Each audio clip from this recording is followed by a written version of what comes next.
Querido, abra sua Bíblia, minha querida irmã, meu querido irmão, Mateus capítulo 6, versículos 5 a 8. Mateus capítulo de número 6, versículos 5 a 8. Palavra do Senhor que diz assim: E quando orardes, não sereis como os hipócritas, porque gostam de orar em pé nas sinagogas e nos cantos das praças, para serem vistos dos homens. Em verdade vos digo que eles já receberam a recompensa. Tu, porém, quando orares, entra no teu quarto e fecha a porta. Orarás a teu pai, que está em secreto, e teu pai, que vê em secreto, te recompensará. E orando não useis de vãs repetições como os gentios, porque presumem que pelo seu muito falar serão ouvidos. Não vos assemelheis, pois, a eles, porque Deus, o vosso Pai, sabe o de que tendes necessidade, antes que lhe o peçais. Vamos orar. Senhor querido, que bênção estarmos aqui. Que bênção é participarmos do culto ao Senhor. Que bênção, Senhor, é de forma solene apresentar o nosso coração com toda a tranquilidade que advém da cruz de Cristo que nos alcançou e nos tornou dignos de estarmos em Tua santa presença. Os méritos são de Cristo. Por isso estamos aqui, Senhor. Muito obrigado. Que o Senhor nessa noite fale-nos ao coração, mercê dessa palavra tão bonita que acaba de ser lida. Assim nós oramos no nome de Jesus. Amém e amém. Queridos, o título do sermão desta noite é O Cristão e as Orações. O Cristão e as Orações. Nós estamos pregando em lectio contínua, ou seja, em sequência, no Sermão do Monte. E aqui chegamos a esse passo das Escrituras, Mateus 6, 5 a 8, e vamos tratar de orações. Nós, nos últimos sermões dessa série, aprendemos que a palavra justiça, que está lá em Mateus capítulo 6, versículo 1, que é a base para o entendimento de Mateus capítulo 6, do 1 ao 18, deve ser compreendida como retidão, piedade, prática da religião ou da religiosidade do cristão. Então, estamos aprendendo como sermos religiosos, ou como, de fato, externarmos na prática a nossa religião. Também aprendemos que os escribas e fariseus davam ênfase em 3 práticas religiosas para a demonstração de uma aparente piedade. A primeira delas é a prática de dar esmolas, tratamos no domingo passado. A segunda é a prática de orar, trataremos hoje. E a terceira é a prática de jejuns, trataremos mais à frente. No último sermão, abordamos a primeira delas, a prática de dar esmolas, ou seja, a prática da misericórdia, quando, enfim, aprendemos que a misericórdia é a boa ação que impacta na vida do que padece, a boa ação que impacta na vida do que sofre. Hoje vamos tratar de oração, um assunto tão bonito e tão difícil, às vezes, de compreendermos. Eu gostaria de ressaltar a priori, queridos, antes de entrarmos no texto bíblico, que Cristo não condenou nenhuma dessas 3 práticas. Pelo contrário, o que Jesus fez foi denunciar, foi condenar a forma teatral como exerciam essas práticas os escribas e fariseus, bem como a motivação do coração deles, que era serem aplaudidos pelos homens. E ainda mais, Jesus veio corrigi-los, apontando seus erros, mas também ensinando para os seus discípulos a maneira correta de praticar tais atos. Mas eu quero fazer algumas reflexões com você antes de entrarmos com profundidade no texto. 4 reflexões. A primeira delas, eu queria que você prestasse bastante atenção. Primeira reflexão é que o texto de Mateus, capítulo 6, do versículo 1 ao 18, consiste numa repreensão e, mais que isso, numa condenação de Jesus às práticas religiosas operadas pelos escribas e fariseus, mas não somente deles, como também de todos os religiosos em todos os tempos. Percebam que, ao abordarmos esse texto, podemos chegar à falsa conclusão de que esse texto não fala conosco, porque com a gente é diferente. Comigo é diferente, pastor. Podemos cair nesse erro. Por isso o texto não deve ser aplicado a nós, dizem outros. Será que não? O texto diz respeito a nós, discípulos de Cristo, sim. Porque nós estamos a um passo da mesma denúncia e da mesma condenação que fez o Filho de Deus, o Senhor Jesus Cristo. Se nós fizermos de forma semelhante ao que fizeram os escribas e os fariseus, se fizermos segundo o modelo deles, então o erro dos escribas e fariseus também será o nosso erro. E qual foi o erro deles? O erro deles foi buscar a atenção de todos para a prática religiosa que efetuavam, com o fim de serem aplaudidos e de receberem louvor. E precisamos ter cuidado com esse terrível erro. A segunda reflexão é sobre a presença e o alcance do pecado na vida de todos os homens. A presença e o alcance do pecado na vida de todos os homens, inclusive na vida dos discípulos de Cristo. Somos muitas vezes levados a pensar que o pecado seja algo que nos assedia naqueles dias, sabe? Quando nós estamos de alguma forma afastados de Jesus, naqueles dias quando parece que nós não estamos assim muito afetos aos trabalhos piedosos, ou que não estejamos dando tanta importância para os exercícios espirituais. Então, parece que estamos mais sujeitos ao pecado nesse momento. Ouçam. O pecado está presente nas nossas vidas em todos os momentos e precisamos ter a plena consciência disto. Compreendam. Quando Jesus foi conduzido para o deserto pelo Espírito Santo, está em Mateus capítulo 4, versículos de 1 a 11, a fim de ficar 40 dias e 40 noites em jejum e em orações na presença do Pai, ou seja, no momento em que esteve mais próximo do Pai, na prática daqueles exercícios espirituais, do jejum e das orações, foi exatamente naquele contexto que Jesus foi mais tentado por Satanás. E Satanás o tentou com todas as suas maiores investidas e com todas as suas artimanhas. Por isso, aquele monte nas proximidades de Jericó, onde acredita-se que Jesus passou aquele tempo, 40 dias e 40 noites, não entrou para a história como o monte do jejum e das orações. Não. Mas entrou como o monte da tentação. Então, queridos, quando estamos mais perto, nos dedicando ao exercício espiritual, é que seremos mais tentados. Terceira reflexão. Na presença de Deus é que se sofre as maiores tentações. Jesus estava na presença do Pai e foi ali que Satanás quis mexer com a cabeça e com o coração dele. Foi ali que Satanás tentou colocar o dedo sujo dele na mente, no coração de Jesus, tentou influenciar os pensamentos de Jesus Cristo e tentou influenciar suas emoções e fazê-lo duvidar de sua identidade. Então é nesses momentos que Satanás vai tentar colocar o dedo sujo dele na sua mente, no seu coração. E que você precisa estar mais atento ainda. É claro que eu não estou dizendo isso para desencorajar os irmãos às práticas espirituais, como o exercício da misericórdia, das orações e do jejum. Não. Antes, eu estou dizendo para encorajá-los a fazer. Mas para saber também que serão tentados. Porque eu não gostaria que fôssemos como crianças espirituais, pensando que ficaremos fortalecidos espiritualmente quando da prática desses exercícios, de forma que Satanás não buscará ter acesso à nossa mente e ao nosso coração.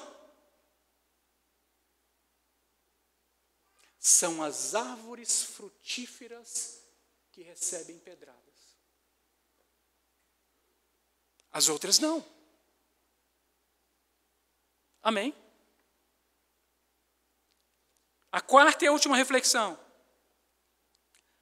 consiste no exame da audácia e da malignidade do pecado. Se é que podemos usar aqui essa prosopopeia, essa figura de linguagem que atribui afeições humanas ao pecado, como se o pecado fosse uma pessoa.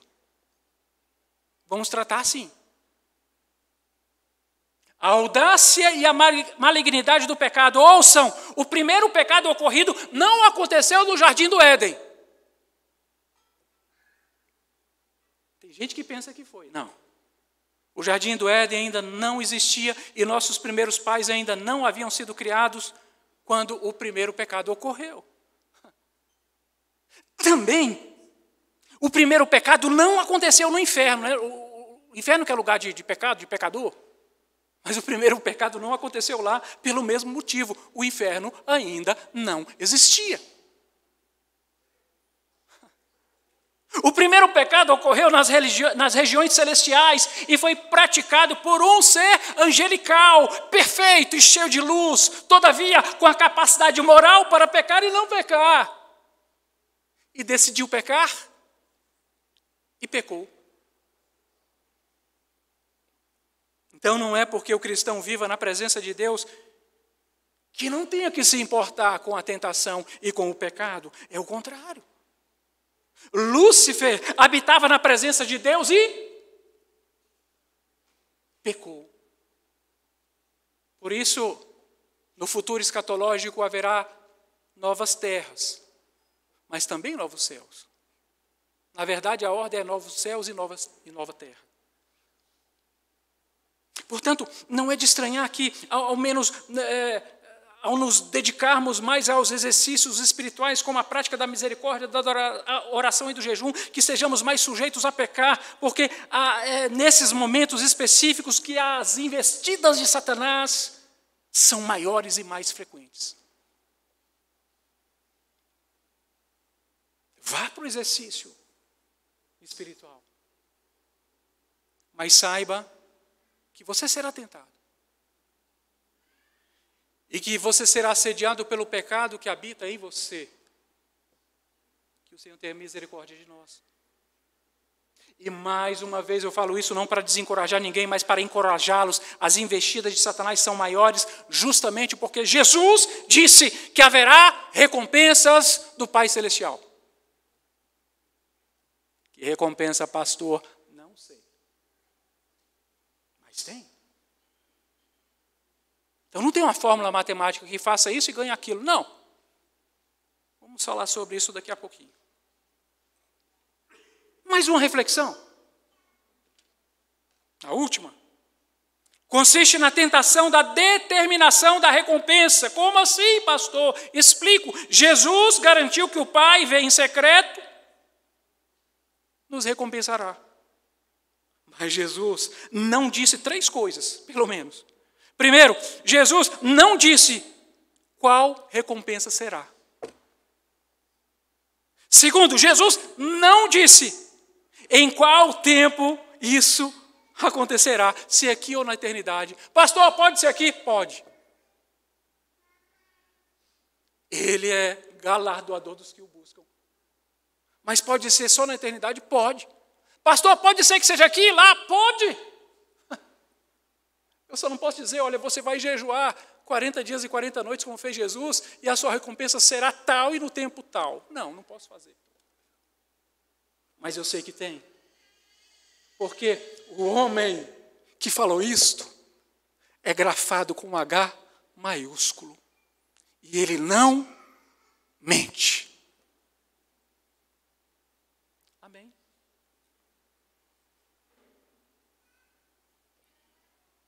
Terceira coisa.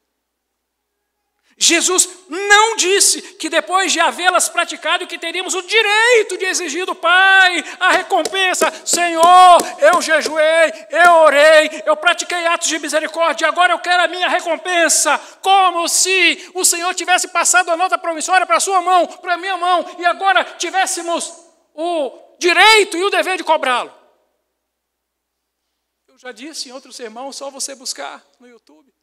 Todas as nossas ações, os nossos atos de misericórdia, são atos da misericórdia de Deus, são atos da graça.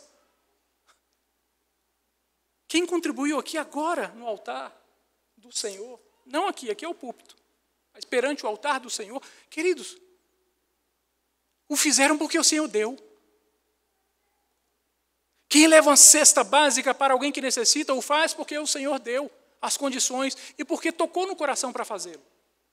Então, todos os nossos atos são atos de graça. Louvado seja o Senhor. Vamos ao texto?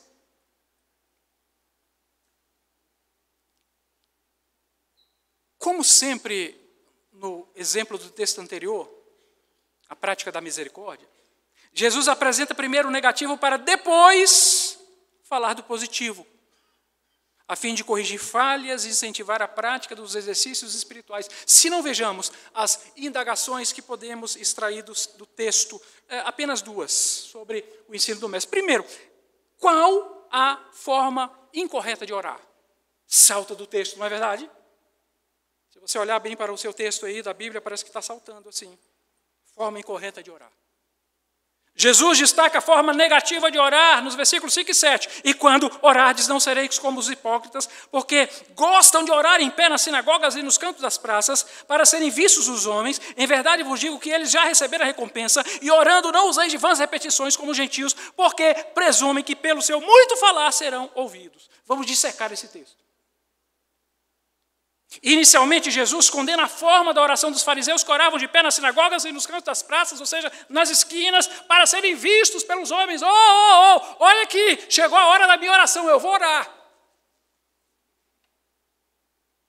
Era isso que faziam.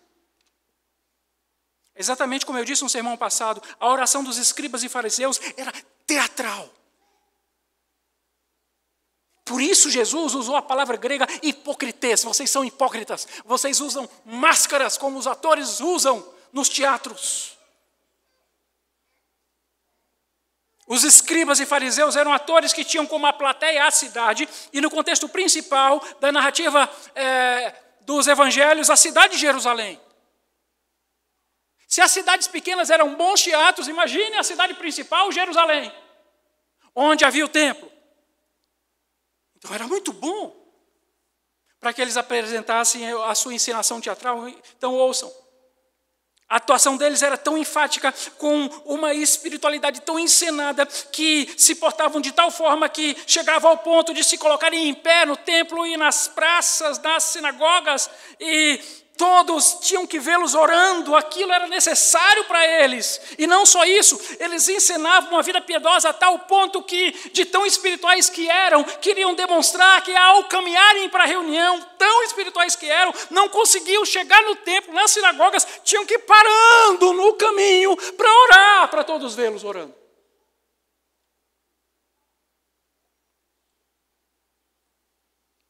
É isso que o texto bíblico está dizendo para nós.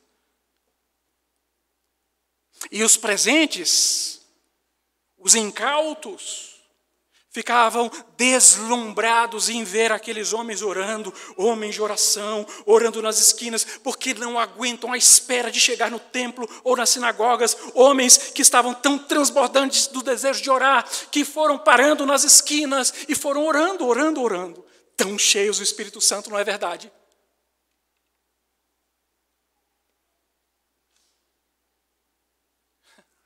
Imagina alguém, seria bom demais ter um crente assim na igreja, né? Mas se fosse de verdade, aqui era teatro. Vai orando, eu não consigo esperar, eu tenho que orar agora. E todos viam e diziam, notável, admirável. Mas o que Jesus dizia aos tais? Jesus dizia, você, ó escriba, você, ó fariseu, vocês são hipócritas, vocês são atores que querem chamar a atenção, atores que querem os aplausos dos homens, portanto, tudo o que vocês terão serão esses aplausos que já receberam e mais nada. Vocês conhecem o poder da Peixoucim? Lembra do sermão passado? O recibo de pagamento pleno? Pois é, está na sua mão. O recibo já foi passado, vocês já receberam dos homens, e tudo que vocês merecem pela peça teatral é o aplauso dos homens. Mas não do meu Pai. Queridos, esse gravíssimo erro dos escribas e dos fariseus ocupa lugar na igreja odierna, na igreja dos nossos dias. Quantas pessoas você conhece que querem aparecer? Querem aparecer. Que só querem causar. Uma melancia no pescoço seria pouco para esse tipo de gente. Querem causar, querem ser, fazer acontecer, porque querem os aplausos. Gente que quer ser mais sábio do que Salomão, mais manso do que Moisés, mais adorador do que Davi e Asaf, mais sofredor que Jeremias, mais forte que Sansão, mais corajoso que Gideão, mais importante do que José no Egito, mais cheio de fé que Abraão, mais altruísta que os apóstolos, mais sofredor que Paulo, mais humildes que Pedro, que ao ser repreendido duramente pelo Cristo, ele curvou sua cabeça. Gente que quer ser mais santo e mais piedoso do que o próprio Cristo de Deus. Como você é? Você que me ouve, como você é? Como eu sou, como nós somos ao praticarmos os exercícios espirituais da misericórdia, das orações e dos jejuns, como nós somos? Como?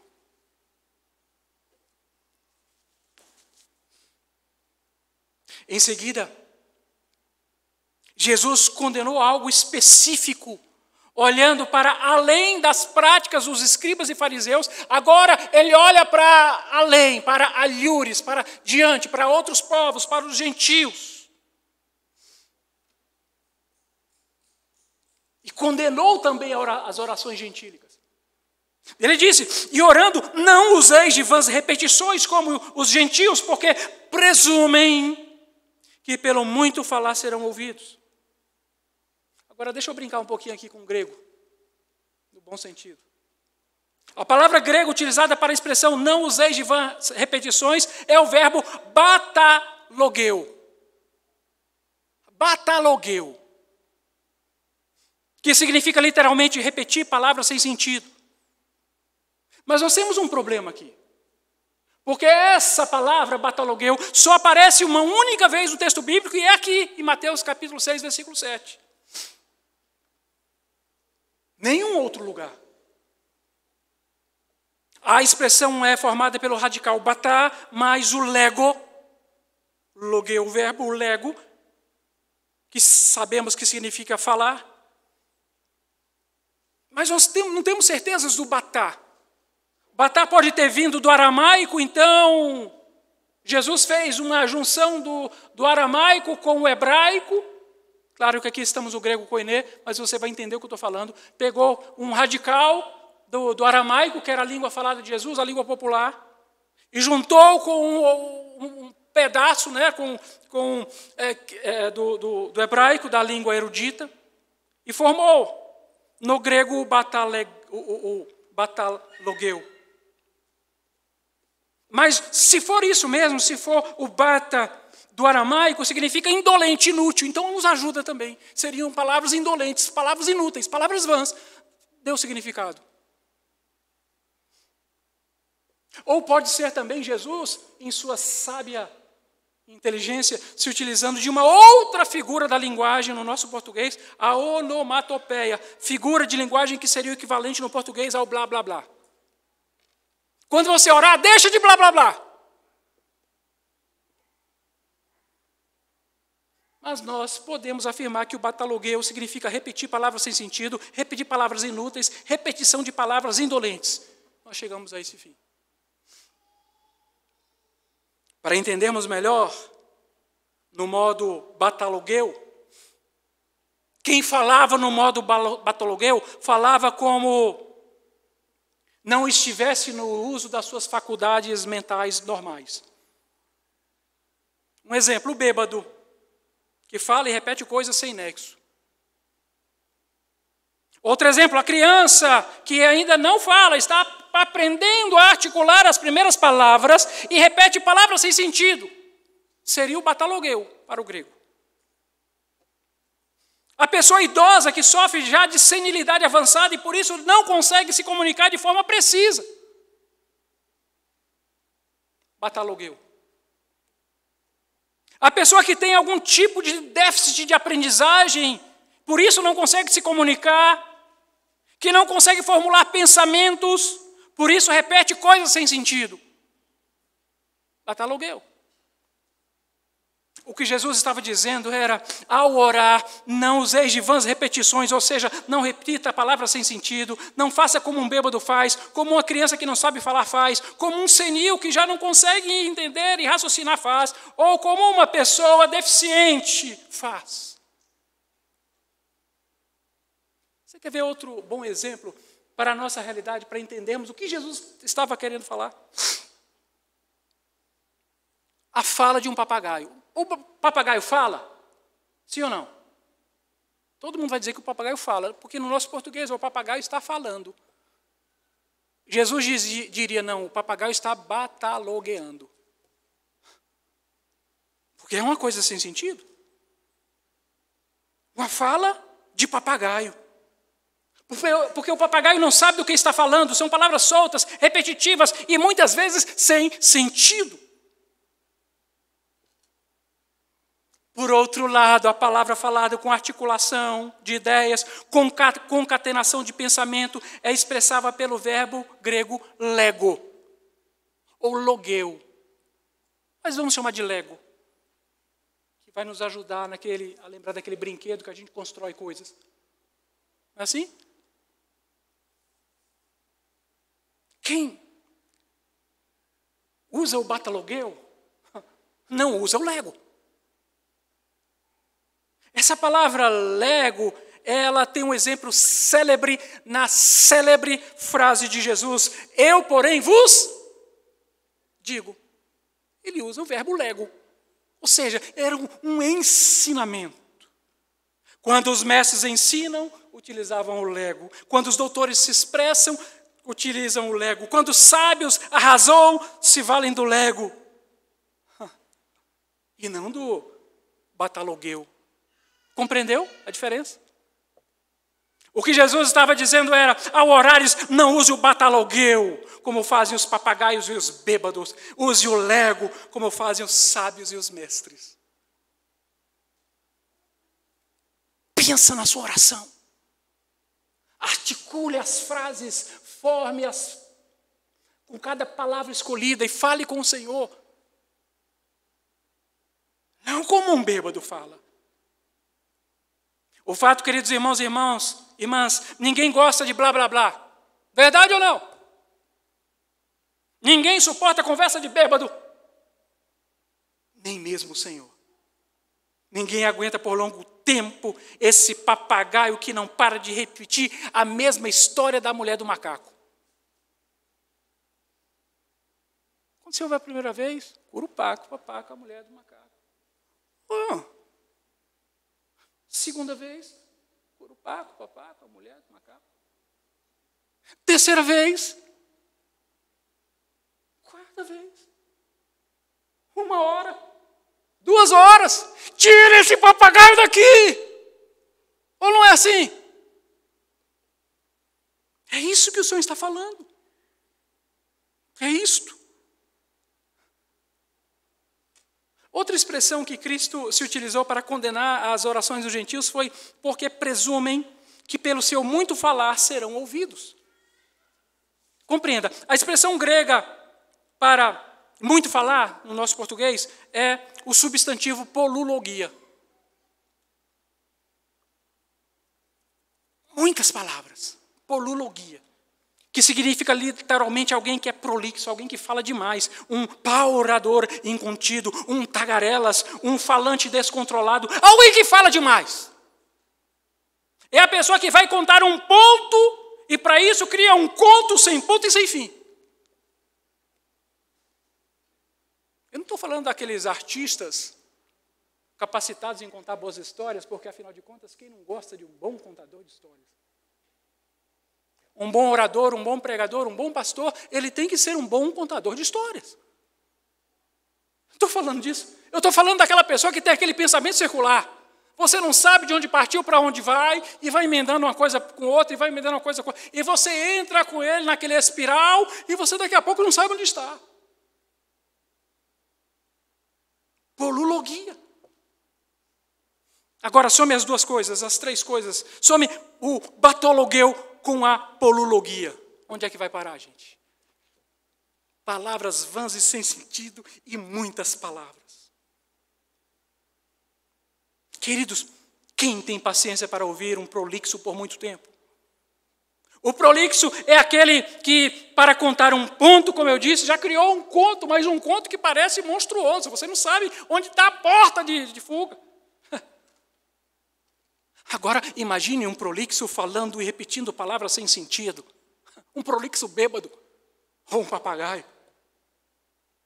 E some-se a tudo isso a presunção de ser ouvido. É disso que Jesus está falando. Jesus estava dizendo, não dá. Jesus estava dizendo, ninguém merece. Ninguém aguenta. Nem o Pai aguenta.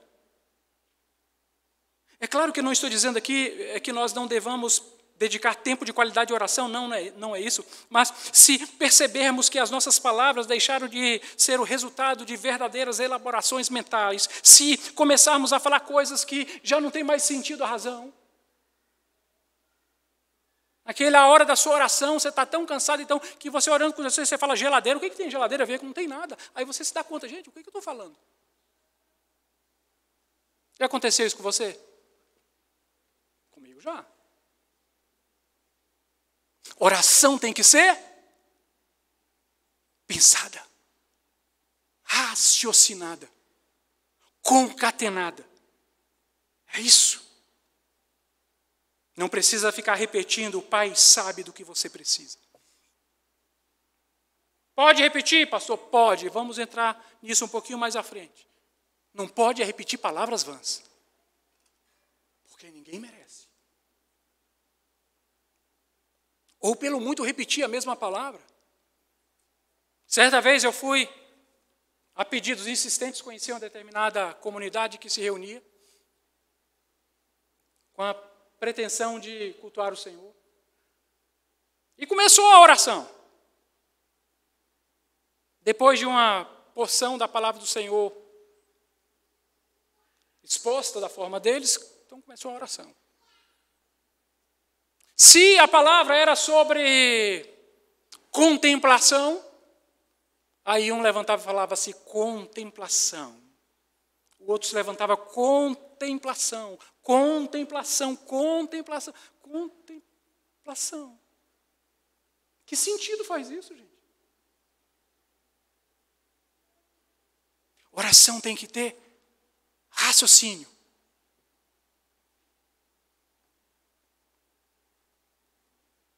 Como tem sido a nossa oração? De pé, nas praças, para chamar a atenção das pessoas, queremos os aplausos, com vãs repetições, com palavras que já perderam há muito tempo o sentido, é isso? Segunda questão que eu extraio do texto, qual a forma correta de orar? A primeira coisa que devemos fazer é conceituar a oração. Então, vou dar para vocês um conceito meu. Oração é falar com Deus como quem fala ao melhor amigo, a quem amamos, respeitamos e de quem acolhemos suas orientações e recorremos por seu conforto e por sua ajuda. Isso é oração. É falar a Deus como quem fala ao melhor amigo. Como é que você fala com o seu melhor amigo? Mas não, falo o melhor amigo mesmo. Às vezes a gente pensa que o melhor é o melhor e não é. O melhor é aquele que tem a coragem de falar para você a verdade que você merece ouvir. Com ternura, na hora certa, mas fala. Orar é falar a Deus como quem fala ao melhor amigo. Os versículos 6 e 8 nos apresentam a orientação de Jesus quanto a essa correta oração. Vamos ver? Versículos 6 e 8. Tu, porém, quando orares, entra no teu quarto, fechada a porta, orarás ao teu pai, que está em secreto, e teu pai, que vem em secreto, te recompensará. Não vos assemelheis, pois, a eles, aqui o Senhor junta todo mundo, escribas, fariseus e gentios, porque Deus, o vosso Pai, sabe de que tendes necessidade antes que lhe o peçais. É isso que diz a palavra do Senhor. Mas ora, queridos, a forma correta de orar é fazer exatamente o contrário do que Jesus condenou. Claro, óbvio. É como estudar o arminianismo a partir do calvinismo, doutrina da salvação. Tudo aquilo que o calvinista entende, o arminiano entende o contrário. Pois é o que a gente vai fazer aqui. Qual é a forma correta de orar? É fazer o contrário do que faziam os escribas, fariseus e gentios. Como deve ser? Primeiro, quanto ao lugar. Não em público, no templo, nas sinagogas e nas praças, para projetarem-se aos homens, mas, quanto ao lugar, no quarto de porta fechada. Interessante. Vamos seguindo. Quanto à forma, não de pé e com voz alta, com uso de repetições vãs e de palavras sem sentidos, mas em secreto, com uso de palavras refletidas e articuladas em voz baixa, sem precisar gritar. Exatamente o contrário do que os fariseus, escribas e gentios faziam. E quanto à intenção, não para receberem o louvor dos homens, mas para serem ouvidos por Deus e para glorificar a Deus, esperando de Deus a recompensa. É isto.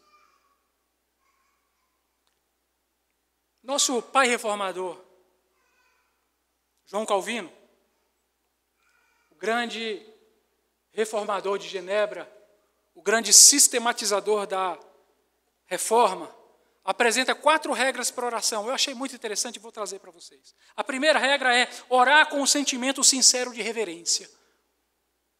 Reverência. Na oração, dizia Calvino, devemos ter a disposição de mente, de coração, que convém a quem inicia uma conversa com Deus. Quando eu falo do livro de Jó, e aliás, toda quarta-feira nós estamos falando sobre o livro de Jó, nós aprendemos que no livro de Jó nós temos a garantia de que podemos até arrazoar com Deus de uma forma assim mais digamos assim, mais animada, mais... Cuidado, porque você está falando com o santo. Cuidado. Reverência. Nossas orações devem surgir do fundo de corações reverentes. Calvino nos conclama a termos uma mente e um coração disciplinados. Ele dizia que os únicos que se cingem da devida e corretamente forma de orar são aqueles que são tão comovidos pela majestade de Deus que chegam a ela, a majestade de Deus, livres de preocupações e afeições terrenas.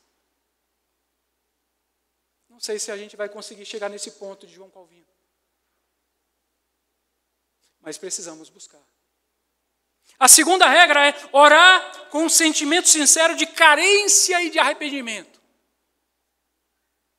Devemos, segundo ensinou Calvino, orar a partir de um sentimento sincero de carência e com penitência. Somos pecadores, mantendo a disposição de um mendigo. E não de quem chega diante do Senhor exigindo cumprimento de direitos, de obrigações. Mas como um suplicante. Não é assim que faz o mendigo? Como é que se porta o mendigo? Suplicando. Ele pede a sua ajuda. É assim que devemos fazer. Calvino quis dizer que os crentes não devem orar por todos os caprichos que surgem em seus corações, mas devem orar penitentemente, de acordo com a vontade de Deus, mantendo a sua glória em foco, ansiando por cada pedido, com afeto sincero de coração e, ao mesmo tempo, desejando obter isto dele, a sua vontade. Terceiro, a terceira regra é orar com um sentimento sincero de humildade e confiança em Deus. A verdadeira oração requer, diz Calvino, que abramos mão de toda a nossa autoconfiança e humildemente imploremos por seu perdão, como aquele súdito que pede a clemência do rei, confiando somente na misericórdia de Deus para as bênçãos espirituais e temporais. Lembrando-nos sempre de que a menor gota de fé é mais poderosa do que a incredulidade. Às vezes a pessoa pensa assim, pastor, eu sou tão... Minha fé, ore com a sua fé, irmão. Coloque em ação. Qualquer outra abordagem sem humildade e sem confiar em Deus só serve para promover o próprio orgulho. Isso será letal. Sem humildade, diz Calvino, se reivindicarmos para nós qualquer coisa, mesmo a menor delas, estaremos em grave perigo de nos destruirmos na presença de Deus. Por isso, essa humildade de dizer, Senhor, eu não sou nada. Senhor, eu não sou ninguém. Senhor, a minha justiça é como um trapo de imundície. Senhor, a minha visão é turva. Eu não consigo ver bem, eu não consigo falar bem, eu não consigo sentir bem. Tudo em mim foi arrasado pelo pecado, Senhor, e eu preciso da sua ajuda. A quarta regra de Calvino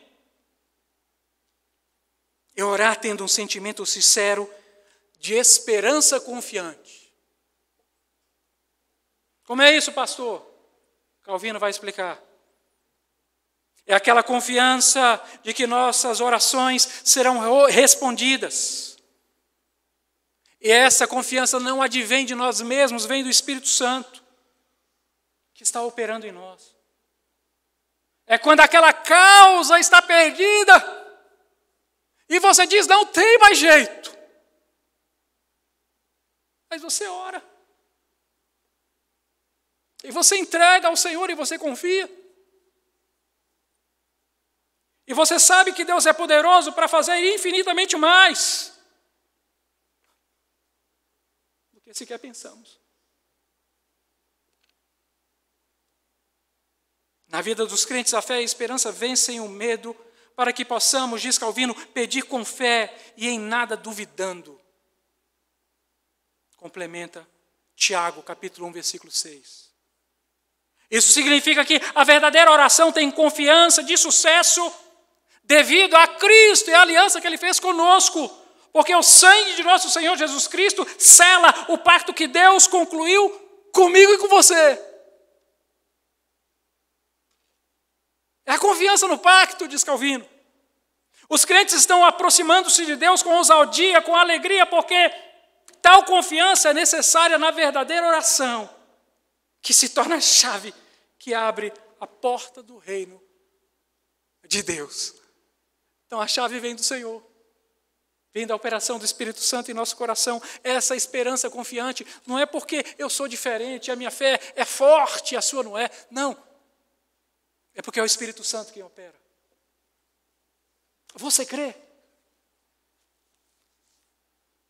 Eu quero concluir esse sermão. Eu gostaria de concluir esse sermão afirmando que o texto de hoje é uma introdução à prática da oração. Que o texto de hoje é um preâmbulo para o ensino da oração dominical que abordaremos no próximo sermão. Mas eu quero ainda ressaltar algumas verdades sobre o texto de hoje. A primeira, Jesus não está proibido as orações públicas em voz alta. Se pareceu isso, desconsidere. Jesus fez orações públicas.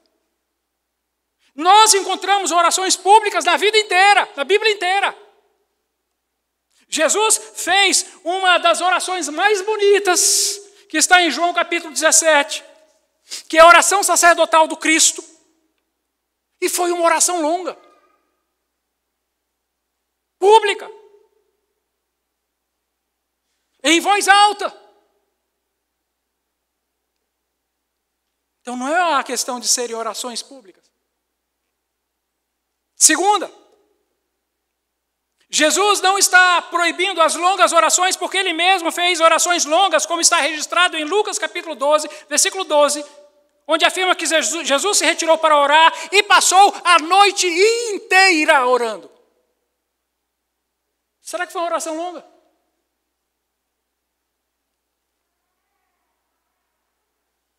E Ele mesmo, Jesus, incentivou os discípulos a orarem. Lucas capítulo 12, versículo 11, salvo engano.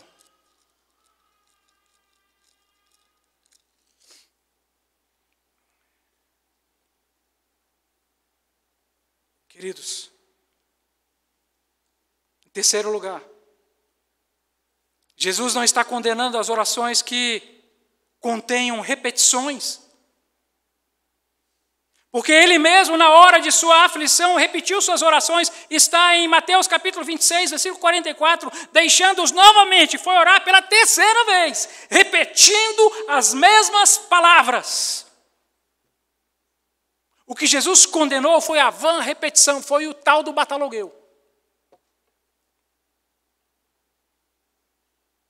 Eu finalizo as minhas palavras dizendo para você que o que Jesus nos ensina é a sermos coerentes, mantendo a sobriedade de nossas orações. O que Jesus nos ensina é a sermos discretos quando necessário, mas se necessário orar, e se necessário for que seja em público, que não sejamos na busca de sermos notados pelos homens, que façamos tais orações. O que Jesus está a nos ensinar é a sermos honestos, sabendo que estamos diante de Deus, que sonda nossos corações. O que Jesus finalmente nos ensina é a colocarmos o nosso coração e a nossa mente nas orações que estamos apresentando diante de Deus. Esperando que o Pai seja misericordioso, que responda a nossa súplica e que finalmente nos recompense. Você crê que as orações são respondidas por Deus? Pastor, por que orar? Se Deus conhece tudo o que precisamos. Porque Deus estabeleceu as orações como meio da graça para atender às nossas necessidades. Jesus orou para nos dar exemplo de vida de oração. Que sejamos também em oração diante do nosso Pai, por meio de Jesus Cristo, sendo iluminados pelo Espírito Santo. Curva a sua cabeça, vamos orar. Senhor querido, muito obrigado por esses momentos de reflexão na Tua Palavra. Obrigado, Senhor, porque sem a Tua Palavra estaríamos totalmente perdidos. Sem a Tua Palavra, Senhor, estaríamos à deriva, sem direção qualquer, como um navio numa noite sem estrelas e sem bússola, no mais longínquo oceano. Senhor, obrigado pela Tua Palavra que nos ensine nessa noite a orarmos, a aplicarmos o nosso coração, a nossa mente nas orações, a concatenarmos ideias, pensamento, a formularmos, Senhor, expressões que tenham razão, que tenham sentido. Nos ensina a sermos humildes, a sermos discretos quando necessário. Oh, Senhor, muito obrigado. Ao Deus Todo-Poderoso, o Pai, o Filho e o Espírito Santo, por Tua Santa Palavra, que opera na nossa vida e no nosso coração. Assim, nós Te agradecemos. Aplica, Senhor, a Tua Palavra em cada um de nós. Em nome de Jesus oramos.